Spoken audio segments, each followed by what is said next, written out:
welcome you all here tonight. I'm Sarah Vetter from the library's community engagement team, and you braved a crummy night to come out. We are celebrating, even though you wouldn't know it, the beginning of spring and Earth Month and National Garden Month as well. So tonight we're going to learn about gardening for the times ahead. The focus will be on becoming part of a gardening movement that heals the land while providing for the other beings who share it. So let's give a warm library welcome to our friends from the Wild Ones of Greater Kane County, Jean Muntz and Nancy Labia. And Nancy will go first, and then Jean's going to take over after that. Oh, and I should mention, we have an assortment of books that were on their bibliography. So after the program, feel free to come up and peruse these, and you can check out any of the library books that are up here. All right, and here's Nancy. Thanks very much, Sarah. Thank you. We also have brochures there on the table. There are brochures for Wild Ones, and we're all Wild Ones members presenting here and in the audience, as well as our Start in Your Yard initiative. So the brochures are there on the table as well. I was so tickled to get here and see how many of the books that are on our bibliography are available from the library. So if you want to just check those out tonight, you can do that. Yes. So thank you for coming out. Boy, I've asked several of you what on earth brought you out tonight. Thank you. That's great. And before we get started, you're going to see something very unusual tonight. Rachel Balk is with us. She's also a member of Wild Ones, and she does, what do you call it? I call it graphic notes. What do you call it? Graphic notes or sketch notes. Sketch notes. Yeah. Yeah. And she's done this with us online and one other time in person. And I think you will find that she's really quite fun to watch. So we really appreciate the libraries asking us to share our passion. We love Gail Borden libraries. They just so enrich our communities, and we thank you for having us. Now, we also love talking about gardening, particularly how we can garden with nature and what we learn by gardening with nature by planting native plants. It's great that in this 150th year of its existence, in the month we celebrate as Earth Month and National Gardening Month, in this month that the Osage Indians call the flower moon. Pardon me, because of how the wildflowers blanket the earth during this month. The libraries invited us to talk about gardening and to acquaint you with our native plants, including the gorgeous ephemeral blooms that we enjoy this time of year. So like we were talking about ephemeral plants like the bloodroot in this slide, and that was bloodroot in the slides before that too. And like this tiny bloomer, and this beauty woke up quite early this year in February during that warm weather, just bloomed its little heart out and really worried me. I wondered what on earth was going to happen to it. And then it curled up its petals, the flower petals, during that cold weather. And when I wrote what I was going to say, and I said, and they're now open in full flower again, just outside my front window in my garden bed, except that was yesterday. Today. Oh, and this treasure takes 7 years to mature, and after it matures, it begins producing 2 leaves and blooms. Wild Ones is hosting 8 walks during this month of the flower moon, and I don't know whether you can, but I think you can aim your phone at the QR codes as they come up tonight and actually follow the links to our website. But we want you to come out and join a tour of the forest preserves. They're led by people who steward the forest preserve or people who know them well, so they don't have to hunt for where the flowers are blooming. They know where they're blooming. And we have a report that it does work to aid Yes, it your does. I just tried it, it opened right up Now for we're me. gonna find out whether it works from the back row. Ah. So, oh, perfect, that's Excellent. wonderful. So these are the flowers that you can only see this time of year. They're ephemeral. They finish blooming and growing before the trees leaf out and steal their light as the seasons progress. This hints at one of the really special aspects of gardening with nature. Our native plants are seasonal. The various species take their turns on the stage, passing the spotlight from species to species. And when we live with them, we get to know them and look forward to their return each year. You know, there is real joy and connection when we anticipate the return of these plants that we know. I'm happy to tell you that all of these ephemerals grow and bloom on my urban lot in Elgin, within walking distance of where we are tonight. All right. So as you saw in our opening slide, and as we said, we represent the Wild Ones Start in Your Yard initiative. And over the years, as Wild Ones members, we've been inspired by Dr. Doug Tallamy's work. Reading his books and hearing his presentations has informed the way we think about native plants. We took the name of our initiative from his book, Nature's Best Hope, that blue one there with the bluebird, a new approach to conservation that starts in your yard. He writes and presents in ways that not only inform, but also inspire. So I'm going to talk about two ideas, and then Jean will talk about design ideas and considerations. So when we talk about gardening with nature, gardening with native plants, these two ideas underpin the decisions we make about what to plant and how to manage our gardens. It seems obvious, right? Who would confuse their lawn with the tree that grows in the middle of it? But who might think that as long as it's green, whether it's turf grass, tree leaves, or cultivated flowers, if it's green, it's food for the insects and animals that need plants to eat. What's not obvious is what Doug Tallamy has discovered over many decades. He's been studying the relationship between insects and the plants that host them. Dr. Tallamy is an entomologist, and it's his research, writing, and teaching that have helped us understand that there are highly evolved relationships between native plants and the insects that live with them. I'm just gonna put this software. Oh, thank you.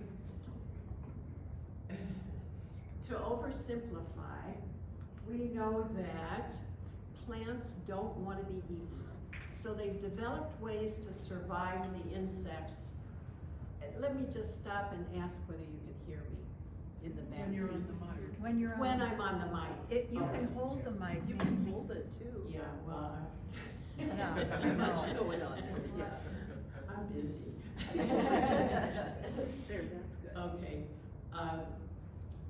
So they have very successful strategies. Some are tough to chew, some smell bad or taste bad, some have tough hairy leaves, some make anybody who eats them sick.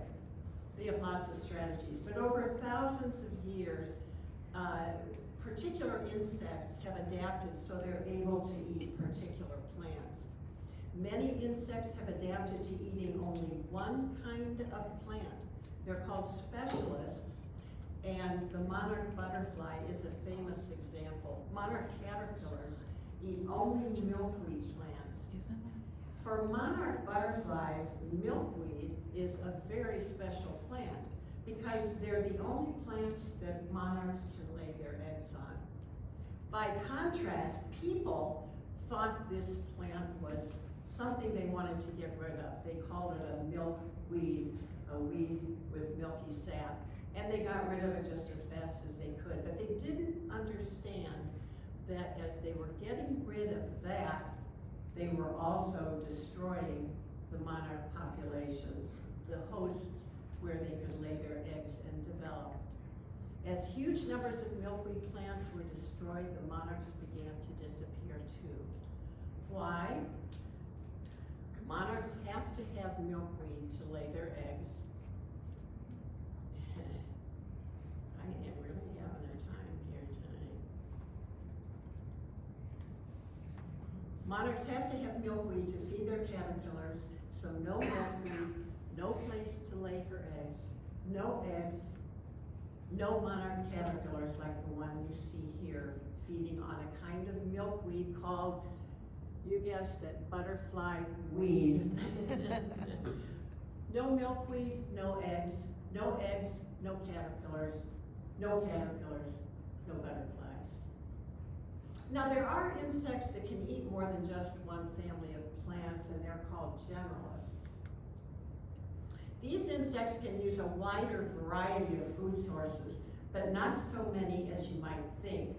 The most general generalists can feed only on a small assortment of the many plant families that are native here. Even our generalists are very specialized.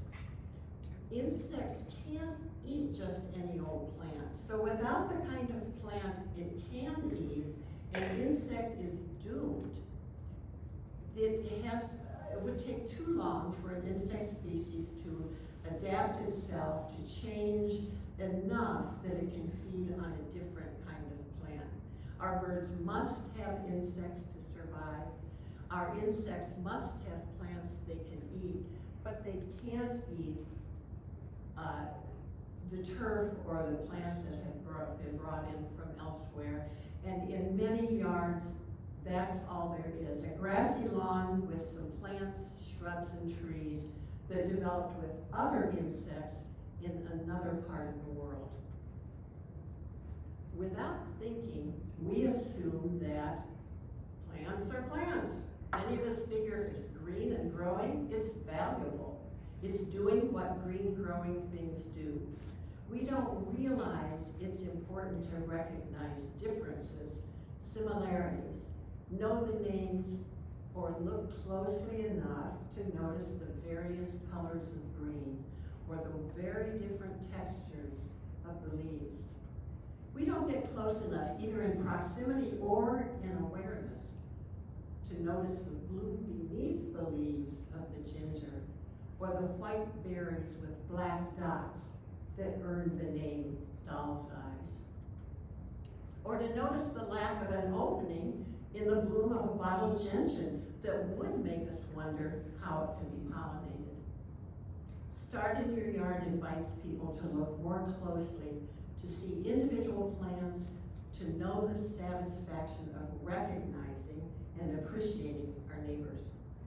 When we did our community read of Doug Tallamy's book, Nature's Best Hope, in 2021, one of the librarians we worked with at the Gilboard Library started one of our Zoom meetings with, "Oh my gosh, you guys, I saw Jacob's Ladder. I recognized it." This was amazingly satisfying testimony about the importance of the reconnection that we're talking about. The artist Liz Anna Kozik draws our dilemma in her booklet, Plant Blindness. Green plants all look the same to so many, and few understand that they're not interchangeable. Peter Forbes of the Center for Whole Communities has said that we, in our consumption-driven world, can recognize 100 product brands, but cannot name 10 plants native to where we live. Typically, we know the names of the things that we value. As Rachel Carson wrote, we destroy what we don't value, and we can't value what we don't know. This plant blindness we suffer from prevents us from recognizing which plants host insects. Insects that feed the birds that sing us awake in the summer. Insects that pollinate the food we depend on, and insects that are an integral part of the web of life. Our plant blindness prevents us from recognizing the plants that are complicit in destroying habitat. Our affliction blinds us to the difference between a merely decorative plant and one that hosts the fauna we've so widely displaced. When we understand that plants are not interchangeable, we come face to face with the fact that the decisions we make about what to grow on our land are critical to the survival of the insects and birds that are disappearing at alarming rates. You may have seen this shocking statistic, or this one. One way we can make a significant contribution to changing our impact on the planet is to start in our yards, adding native plants to form a habitat for birds and bees, the butterflies and lightning bugs, to help them survive until the human species gets its act together. And we can take a first step by learning who our native plants are. And who are they? Is Queen Anne's lace native to the American Midwest, as so many people think? Like its name, Queen Anne's lace came here from abroad, but people know its name. It's very common and familiar. People just assume it's native because it grows where people don't garden. It's naturalized, meaning that it was introduced here and now grows freely in disturbed areas. This is not Queen Anne's lace, although it looks like a yellow version. Golden Alexander's is a native plant. It's very easy to grow. It blooms abundantly in the spring and thrives in many conditions. It is a host for a long list of beneficial insect species. I looked in, see this really fat book here on the end? It's about this much of a page of closely written species that are hosted by this plant and also nectar on it. And that list includes this black swallowtail butterfly. Are daylilies native plants, as so many people think? Well, actually, they hail from Asia. They came here and were naturalized from coast to coast because they traveled west with the pioneers who found them to be hardy travelers. If you've ever thrown a daylily on a compost pile, you know they just keep growing. I think you could put them in the middle of the street and they would keep at it. Their names imply that they're lilies, but they actually grow from tubers, not bulbs. These are two native plants that are actual lilies, but while daylilies are happy to grow in disturbed areas that have been grazed, mowed, plowed, excavated, invaded, these beauties require a more stable, specific community of plants in order to thrive. I haven't yet been able to grow these plants and have them thrive on my urban land. Do you guys have lilies? Do you? The deer life. Oh, the deer, I understand. Are natives the plants that grow where we don't mow? Well, sometimes we get lucky and there are native plants that emerge from the seed bank when mowing ceases. But because our land has been so disturbed, it's much more common for these invasive species to grow when mowing ceases. What people don't realize is that these common naturalized plants don't support our native insects and birds because, as we've learned from Dr. Talamy, they evolved in other regions of the world where they are beneficial partners with species that develop there. So whether it's grasses, sedges, coneflowers and milkweeds, goldenrods and asters for shade, goldenrods and asters for sun. A milkweed you would never guess is a milkweed. Spring treasures, plants with attitude, or shrubs, We have a rich heritage of native plants, but we're not familiar with them. We don't see our heritage in bloom at the nursery or in our neighborhoods. We don't see them in our public plantings. And even when we go to the forest preserve, they may not be in bloom, they may not be recognizable at the specific time that we're there. We are blind to our own treasures. Yet there are native plants to fit into any kind of conditions that exist here. We don't have to change our soil, change our sun, or our water. We can just learn which plants call these conditions home, which plants like to grow in the conditions we have where we live. How can you learn which plants would thrive in your conditions? How can you decide what to plant and where to plant it? Well, to start, you can go to startinyouryard.com for a great video on how to get started. It's done by one of our Wild Ones members, Mary Alice Masonic, and is the first of a series of 10. It includes how to get the ground ready for the new native plants and takes you forward from there. This QR code takes you directly to the video. If you want to access the other getting started materials that you see here, go to startinyouryard.com. Then click on the Community Read menu item, and then click on the 2021 Nature's Best Hope button to go down the page to the Getting Started information. Another way to get started is to request a site visit at startinyouryard.com. At the top of every page, there's this purple button that you can click to register your interest in starting your yard. And when you fill out the form, you'll be asked whether you'd like to request a site visit. If you click yes to a site visit, you'll be contacted when we begin to schedule site visits, which will be very soon. 2 experienced Wild Ones members will come out, talk with you about what you'd like to do in your yard, how you might get started, give you ideas, collaborate with you going forward.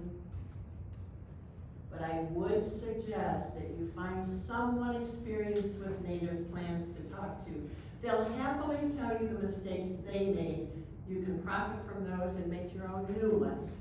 So you're welcome to reach out to our Greater Kane County Wild Ones chapter and perhaps eventually join our chapter of this national organization. You can learn through our presentations and by volunteering. You can get answers to your questions, visit places you may never have heard of, and meet people who share your interests. If you'd like to add native plants to your landscape this year, save this date. This is our annual native plant sale. It's absolutely fabulous. Karen's on the committee, she's not. She knows how much work goes into this, and we get plants from fabulous growers. You will be very, and our prices are excellent. Oh, I could go on and on. But you'll find that information too on the startnyouryard.com website. So since most of our retail nurseries haven't offered much in the way of native plants, it's important to know about the native plant sales. That's where you can get them. Second point I want to make today is that our native plants function as part of ecosystems. There is marvelous complexity, amazing reciprocity, mind-boggling intelligence in native plant communities that have kept our planet in balance over the millennia. These systems maintain human life along with the life of millions of other beings. The prairies, forests, woodlands, wetlands, and grasslands that we've destroyed, the rivers, streams, lakes, and oceans we've polluted. These were once home to huge populations of life in astonishing diversity, life forms that developed over the span of life's lifetime here on Earth. Rain fell on these richly populated communities and was trapped by the maze of life that thrived there. The rainwater had time to percolate down into the soil to infiltrate the ground that it fell on. Water was captured, it was used and conserved by the work of living organisms. Unfortunately, we've improved on these diverse, intelligent, balanced landscapes by installing lawns to grow only grass. They are so unbalanced that they require billions of dollars of help just to survive. So instead of celebrating self-sustaining landscapes that brim with diverse life, we humans have fallen in love with a monoculture that must be watered, fed, protected with poisons, mowed weekly, and all of this for no benefits. Just an aesthetic we've been taught to prefer. Our species has popularized a style of landscaping that considers plants to be decorations that we place and prune, not functional members of working systems with their own intelligence. In our quest to civilize everything, we've smoothed and contained, regulated and isolated and connected wild communities are unknown where we live. Nature is abundant. Lawn is barren. Nature keeps itself in balance. Lawns disturb our streams and rivers, helping to destroy that balance. Over the past 100 years, following landscaping fashion has meant that we got rid of plants that we didn't know or value. And because we didn't know them or recognize their gifts, we gave them up without consideration. We lost their functions we didn't understand. Plant roots and fungi that would keep our water clear and healthy. Plant communities that would keep our air safe to breathe. Systems that produce no waste because everyone's waste is someone else's food. Wildness that would shelter and feed insects and plants. Wildness that calms and soothes us because it is our heritage. So much lost to lawn. Lawn doesn't provide these benefits, rather it's more akin to carpet that we roll out across our land, carpet that smothers the life beneath it. Like the sidewalks, driveways, and other hardscape, lawn can't hold on to rainwater and allow it to filter down into the soil. About 75% of the rain that falls on our lawn runs off, carrying with it pesticides, fertilizers, oil, trash, salt, and anything else it picks up along the way as it follows its path down to the stream that will carry it to the local river and on into the Mississippi River and down into the Gulf of Mexico. It may be tempting to dismiss our infatuation with lawn as an insignificant problem if we don't understand its relationship to climate change, but we've learned about its significance from Doug Tallamy. As it turns out, 50 million acres of land in the US are lost. They're unavailable to the systems that sustain life. They're dedicated instead to rolling out the green carpet, manicuring lawn just as our responsible neighbors do. Dr. Tallamy proposes that we each plant half of our lawn with native plants. If we were to all get in on this, it would create some 25 million acres of habitat, millions of acres of food and shelter for our critters. Dr. Tallamy's Homegrown National Park is a big idea, one big enough to stretch us beyond what we might think is possible. To put it in perspective, converting half of our national lawn would create the largest national park in our country, bigger than our 13 largest national parks combined. Combine Yellowstone, Denali, the Tetons, Grand Canyon, Everglades, Yosemite, the Smokies, and more, and our new national park would still be larger. The native plants we are returning to our land know how to grow here. Once they're established, they don't need us to feed and water and protect them, unlike our lawns. On this slide, you can see the abundance of these plants both above and below ground. They developed to thrive here. And what a contrast between, what a contrast with the turf grasses that comprise our lawn.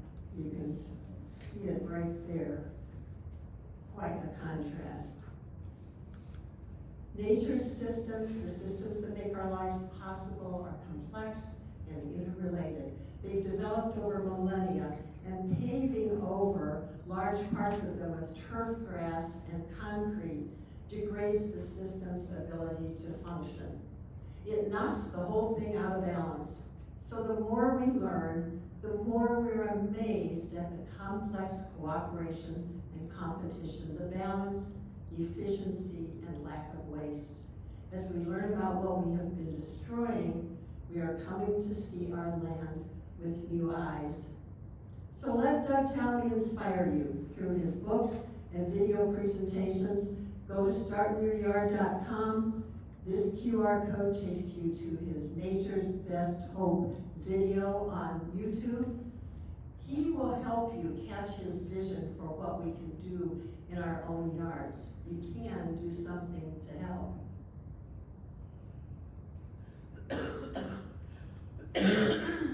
And what you can do to help, start in your yard. Thank you, and here's Jean. All right.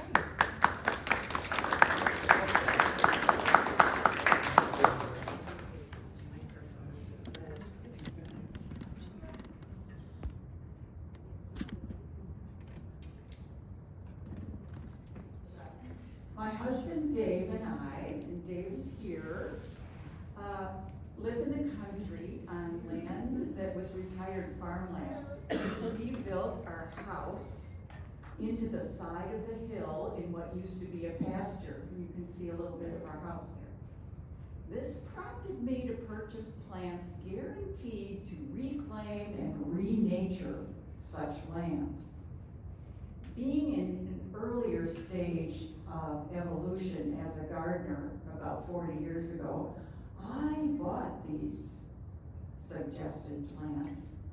And today, the very plants I planted are known as some of the most challenging invasive species known to Midwest gardeners. So they got a hold in my land and in our land, and they're still being addressed on a regular basis. Japanese honeysuckle, multiflora rose, and the oriental bittersweet. Now there is an American bittersweet, but the oriental has really taken over. So anyway, in the left, you see what is my rain garden. It's shallow, doesn't need to be deep. And it's planted with sedges that you see at this stage, early spring stage. And on the right, then you see a close-up of the dry stream bed that goes into the rain garden. And I tell you all this because we don't have gutters on our house. We let the rain sheet off the roof. It falls into channels on the ground. It comes down the hill into this dry stream bed and then is directed into the garden, so that every drop of rain that comes on our land stays on our land. There's no runoff in any way. It helps that we live in the country and we don't have sewers.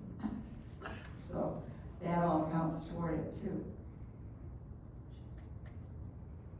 So these Doug Townley books that we've already been introducing to you have had a huge impact on me as a gardener. And I would say reading the first two, I became more conscious of what my role was as a gardener. And I began to understand more fully about how native plants and all the other native beings work together for the ecosystem that supports me. The global climate crisis seems way too big for my brain to comprehend, but it calmed me when I read Doug Tallamy suggests, stop worrying about the whole planet. Just concentrate on my part of the world. So simply put, get rid of some grass and plant some native plants. Well, where to begin? So here's a bunch of rather obvious ideas. But you see, it can be very modest in size. It can be a pocket planting. These are all in residential neighborhoods, so they all can be acceptable to neighbors. They can have attractive contours, and even though they are small, they are providing instant, meaningful ecological benefit. Or how about along a driveway, on a parkway, a little bed under a tree out to its drip line, or it could be an island planting that's linking already existing trees in your yard, or simply dig all your garden beds, make all your garden beds that already exist a foot wider. You've already done a significant amount. Or view the unusual feature in your yard as an opportunity for design.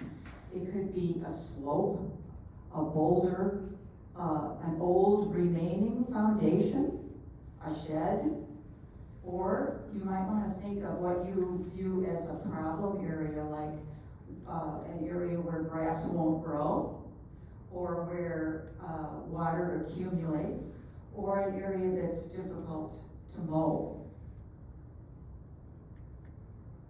And here's the easiest way to prep for a new planting bed, and that's smothering grass with layers of wet newspaper or wet cardboard. And wet allows it to contour to your features, you'll find, if you wet the cardboard. And then on top of that, put a good 4 to 6 inches of mulch of some sort. It could be fallen leaves from your yard. It could be wood mulch that you pick up at public places. Right now, some of us are using wood mulch that is out on the old state hospital property, very easy to access, huge mountain of it out there. You just can go out and take what you want. If you need some weight on the cardboard to hold it down, you can use rocks or some sand. And then after that ages for a bit, everything biodegrades, and you will have smothered the lawn underneath, and you'll be able to dig directly in and plant native plugs, is what I would suggest you start with. Some plugs or pint-sized plants. Or you might want to, and I suggest you do this the season before you're going to want to plant. So you might do it in the fall to plant in the spring. Many are surprised to learn that our beloved lawn is actually an impermeable surface, like Nancy was talking about, and only 75% of the rain, or 75% of the rain that falls on it is going to run off of it. But to us native gardeners, rain is a resource. And so we like to look at creative ways to slow and stop and capture this runoff, and it can be beautiful. So you make your rain garden, or your the garden at the end of your rain chain, or put out a rain barrel to catch what's coming off your roof. All these ideas will help you hold on to some of your precious resource that just falls from the sky.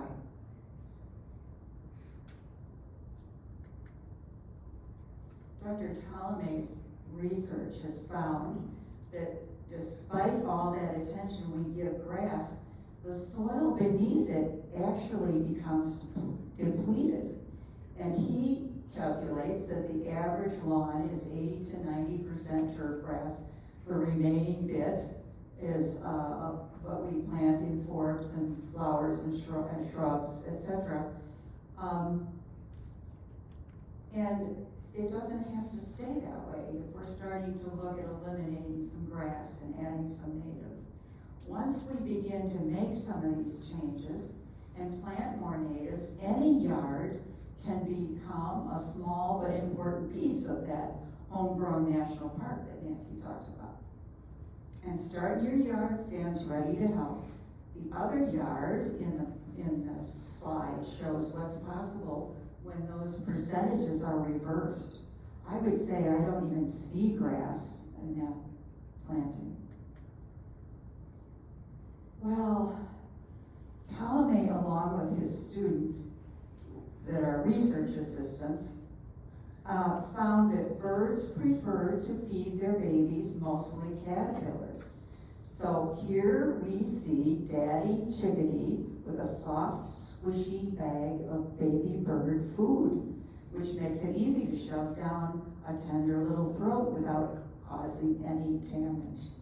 Dr. T and his assistants decided to count how many caterpillars it took for one chickadee couple to raise one nest, one clutch of babies, and they discovered that it takes 6,000 to 9,000 caterpillars to raise one clutch of babies to fledglings, meaning they were out of the nest.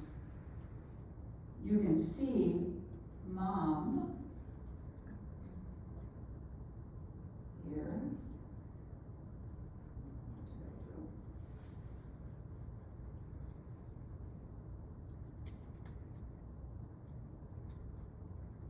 You can see Mom on the right-hand side, now feeding this older one the crunchy seeds and crispy beetles. And so it's not just the chickadee couples that need this many, it's any of the other songbirds, any other, the birds that would choose your yard to make their nest. Okay, so we're up to, you see Mom feeding the older chickadee there. And Doug Ptolemy and his students found that they, once they leave the nest, Mom and Dad continue to feed them for 2 weeks, but they weren't able to count in that period of time because the babies were running around so much. But their takeaway was that they determined that caterpillars transfer more energy from plants to other animals than any other plant eater. So hold that thought. All layers of a landscape contain native species, of course. The canopy, the understory, the shrub, herbaceous ground cover, and vine layers. There's, no matter how much any individual garden may seem like a separate place, a refuge, it in truth is part of a larger landscape, the neighborhood that you're in. And that in turn contains elements of all these layers, even if your yard doesn't. So certainly reintroducing layers where they're lacking is a great strategy for restoring biological function in a beneficial way. Well, when we look at the canopy, here's 4 of the major canopy trees that we all know, doing their overprotection and shade, moderating the weather conditions, sheltering, storing carbon, taking in and filtering, and releasing vast amounts of water. Well, canopy king in our ecosystem is the oak, and it's rated king because of the amount of life it supports. Specifically, in Illinois, the oaks support 456 species of caterpillar alone. Now they support all others, many other species too. Also pictured, you see the hickory, the maple, and the elm, and I've put their numbers with all the labels so that you see the number of species each of those support. So if you're lucky enough to have mature trees, even if they're in the neighbor's yard, well then you can start layering in the other layers. But if you're not if you're lacking in trees, then the very first question you ask yourself, where am I going to plant 1 or 2 or 3 oaks in my yard? So moving to the understory, and we can only show you some of our favorites. And I've listed here 3 of our favorites: the redbud, the pagoda dogwood, the plum, notice the number on the plum. The relatively small scale of this layer will have room for lower growing, or most of our yards will have room for this layer of understory trees, even if you don't have room for a big overstory tree. And they're important. These are important because they're nesting sites for some, and they're a graceful transition when we're talking about a design in a yard. They're a graceful transition from a high-scale canopy to the more human-scaled features that we want to have in our yards, such as benches and paths and ways through the garden. They may frame a view or provide shade in the summer, allow sunlight through in the winter. And so they serve a very important purpose, this layer. The shrub layer, which we talk about, is up to 20 to 30 feet in height. And here are several of our, what make up a healthy shrub layer. And this is the layer that contributes habitat richness and biodiversity by providing cover and shelter and adding to the variety of foliage, seeds, berries, fruit available to our wildlife. Our native shrubs provide berries high in fat at exactly the right time for fall migration and winter hibernations. So here you see the viburnum, and aronia, and I couldn't find a number for that one, the chokeberry, and one of my favorite, the witch hazel, which here it is in bloom, and this is November and December when this shrub blooms.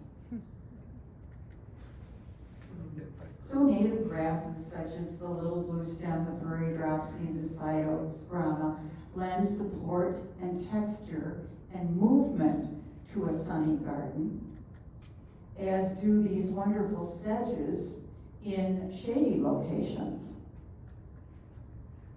We often forget about vines, but they're ready to climb a tree, go over an arbor, or lean upon a fence to add beauty and function to a yard.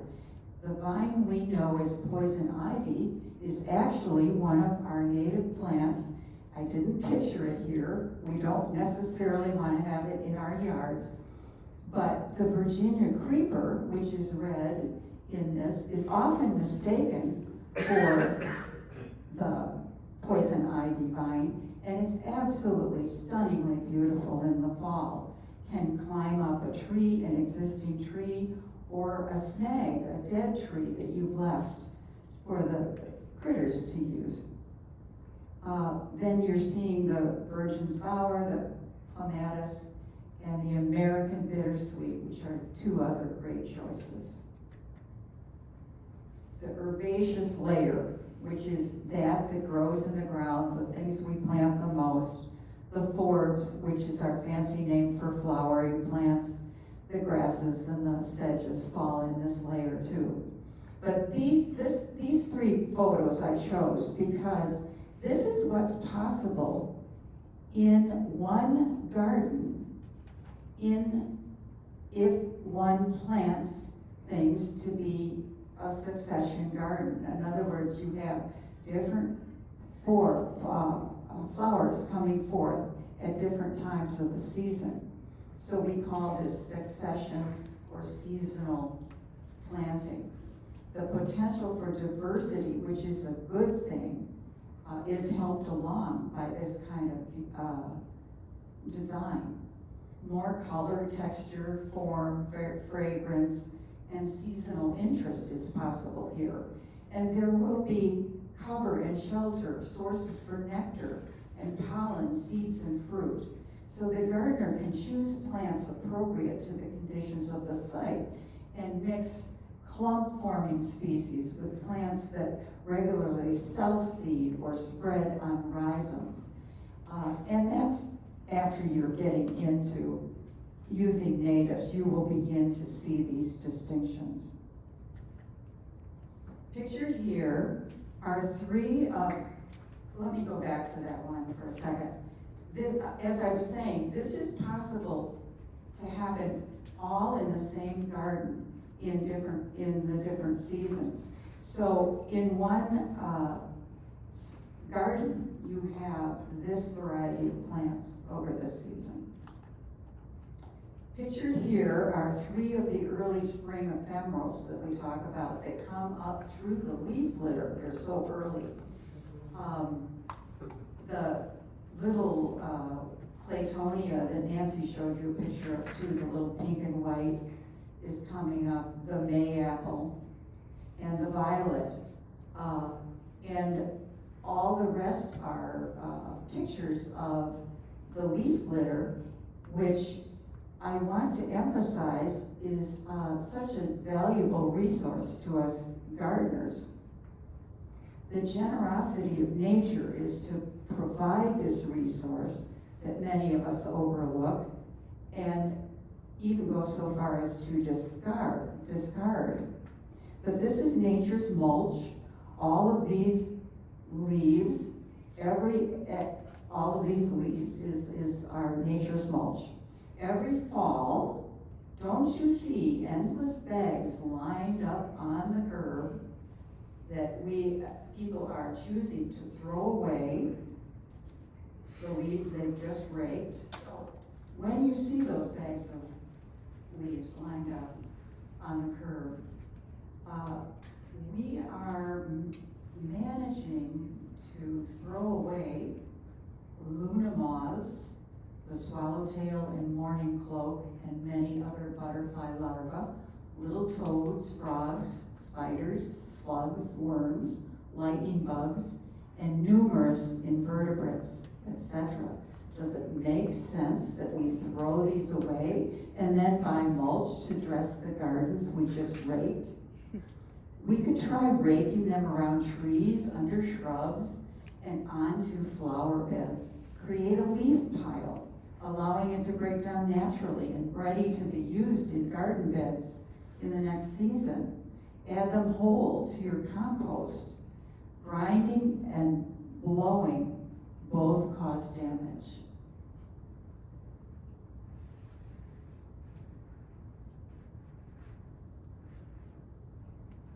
All right, I'm at that point.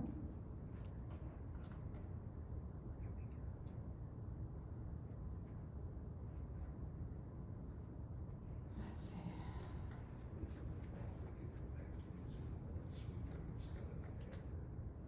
It's one thing to see that chart I showed you earlier of the landscape layers, but here's a real world example of all those native species in every layer, creating an intimate and welcoming entrance, I think.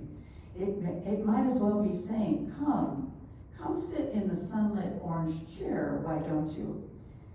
Notice how its design is also accomplishing landscaping functions such as covering every bit of bare soil, the weeds are suppressed, there's safe passage, food, and habitat for many, there's erosion and runoff control, rainwater absorption is ensured, and then it's demonstrating some of the principles of gardening with nature, such as trees.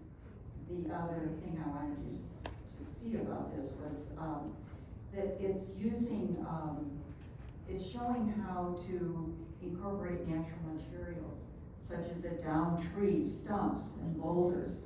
It's showing us a lush woodland garden of native species is possible where we don't have enough sun to support a prairie-style planting, and not one blade of turf grass is needed in this garden design.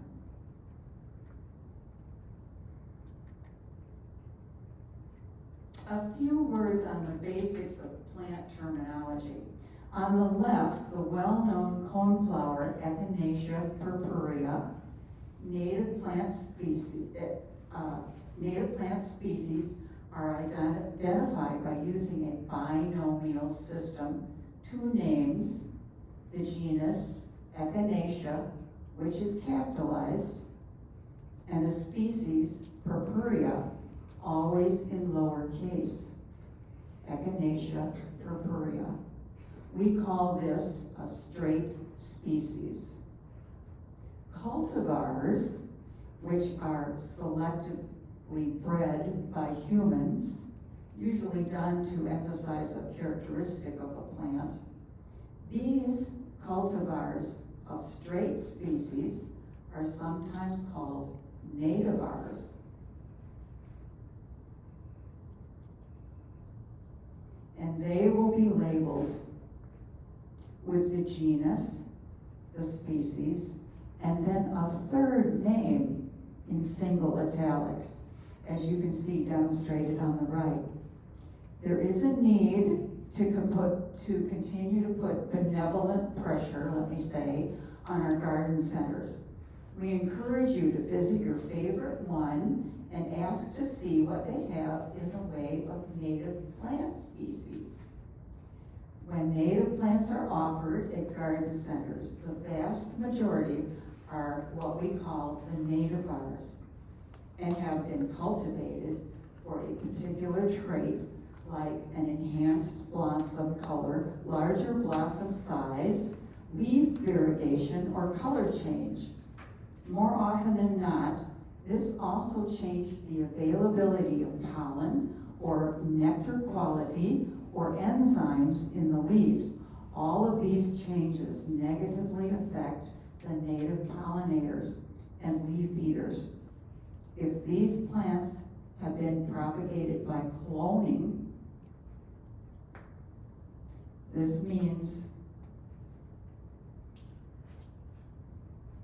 we are planting individuals with no genetic variation at all, which means they are lacking the ability to adapt to any change. If one is affected, all is affected.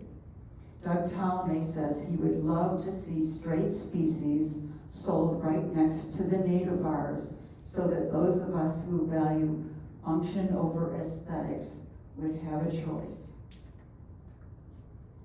True confession, I've never purchased any plants from these sources, but I use catalogs from these Midwestern native plant growers for reference. They're a wealth of knowledge, easier than a book to reach for. Beautiful photos, common and Latin names, soil conditions, bloom time, light requirements, root type, info about insect hosts. Well, I think you get the idea. And I can make my plant list using these and then carry that list with me to one of my local native plant sales for reference. All have an online presence, as you can imagine, and that's the way you can get on their list for a catalog. These are two of the most popular native nurseries in the Midwest, Prairie Nursery in Wisconsin and Prairie Moon Nursery in Minnesota. Back to thoughts for your garden design. When we talk about the canopy layer, Doug Ptolemy reminds us that trees evolve to grow together in a forest. They intertwine their roots, becoming a root mass that's nearly impossible to uproot. If we start with young trees and plant them in groups of 3 on 6 to 10 foot centers, the resulting root matrix will keep them locked in place through thick and thin. Surely a little grove of trees would be viewed as an attractive element in your yard, along with plants and shrubs selected for those additional layers. Because of Doug Ptolemy's research, we know that oaks in our ecosystem produce the most food. Caterpillars are what he and his researchers quantified. Remember the 456 species on an oak in our Midwest region. Of these caterpillar species, 94% drop to the ground to complete their life cycle in the soil or the leaves below. So brown covers such as ginger, ferns, vines, foam flower, mayapple, woodland phlox, all shown here, are perfect sites for those beneficial creatures to complete their development safely. Yet another reason to not run turf grass right up to the trunk and build a layered landscape instead. In general, a native landscape will have a more natural, less formal look. So be generous in your plantings. In native plants grow in drifts. So when starting a new bed, consider planting a grid of native grasses, which will lend texture and support, and then add flowering species in drifts of uneven numbers like 5 or 7 or 9 within that grassy matrix. On the lower right, one can see that a shady location will have interest throughout the season when planted with contrasting, varied textures. And this is almost a matrix of fern for the shade, or sedges would do well. If you have 6 or more hours of sun, consider starting with some of the most well-known prairie forbs and grasses.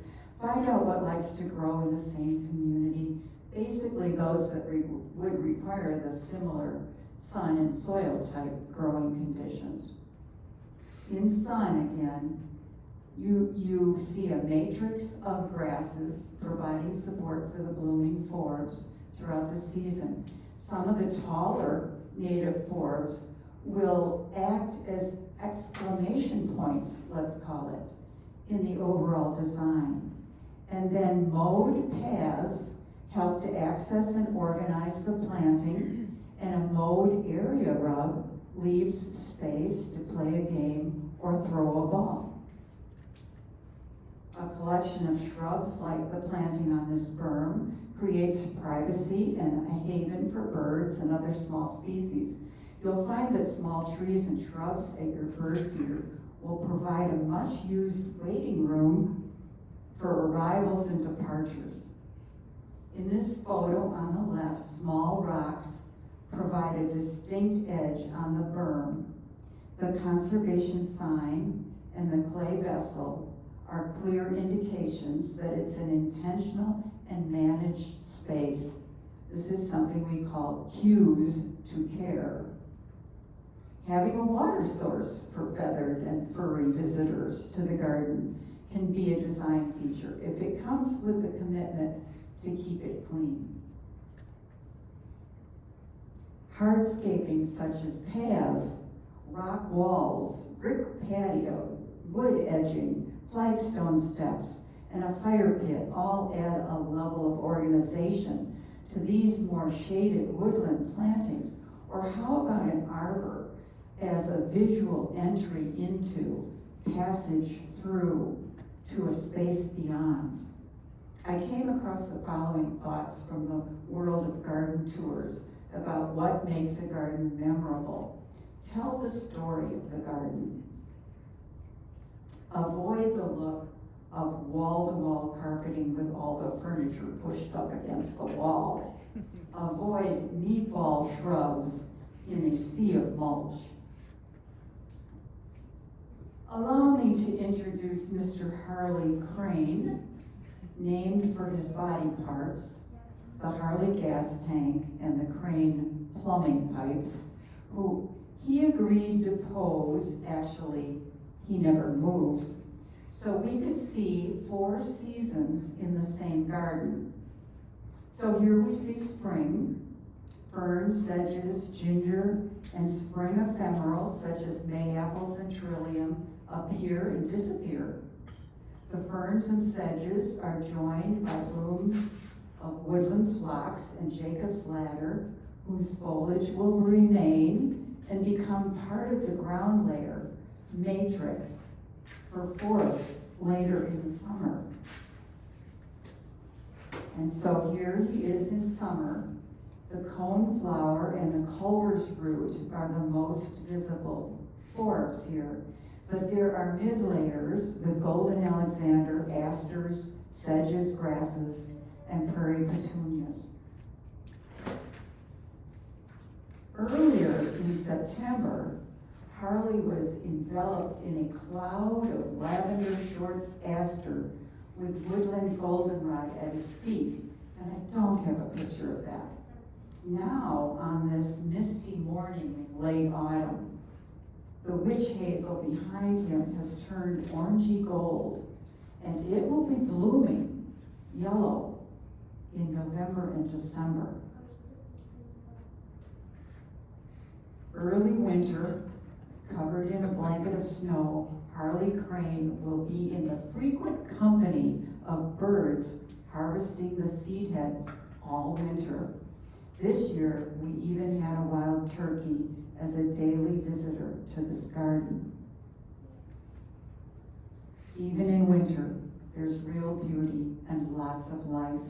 Seed heads, stalks, and stems become architectural elements, but more importantly, they provide nesting cavities in the bottom 15 inches of their pith-filled stems, hard for me to say, for overwintering bees and wasps in those stems, at the same time offering seeds for birds and wildlife. To summarize, let's transition from using great expanses of lawn. Let's embrace the importance of green corridors for movement. Let's recognize that what falls upon the land is intended to be a resource for the future life of this garden. Let's understand the decisions we make affect the outcome for all who share this plot and live in this neighborhood. This kind of awareness means more thoughtful landscape design practices, and we'll begin to reap long-term benefits immediately. It's one thing to say we care about something, but the real work of the world is to care for it. With diversity of native plantings, the land becomes resilient, able to mitigate, to heal the effects of ecological damage, and we humans get to know, to reconnect to the plants and animals that make up this integrated, energetic, and may I say, sacred system. We can begin to see that native plants are not just for gardeners. How we garden and who we garden for may become why we garden, because gardens matter. Native plants also heal us. Antibiotics, aspirin, cancer treatment drugs, heart medications. Studies show how students in classrooms with trees outside the windows or hospital patients with a view of nature perform better. How gardening can be an antidepressant, and even brief exposures to the natural world can produce medical and social benefits. Let's plant to attract the stewards of the future. See the little one airborne on the right? We all benefit with places to play or to be surrounded by nature, to experience seasons in fabulous color, to see paths, to follow paths, to new adventures, to see sunrise and sunset, to smell rain and hear peepers, to have an unexpected encounter with another species, and to be reminded that since the moment we were born, the trees and plants have made oxygen for all of us to breathe.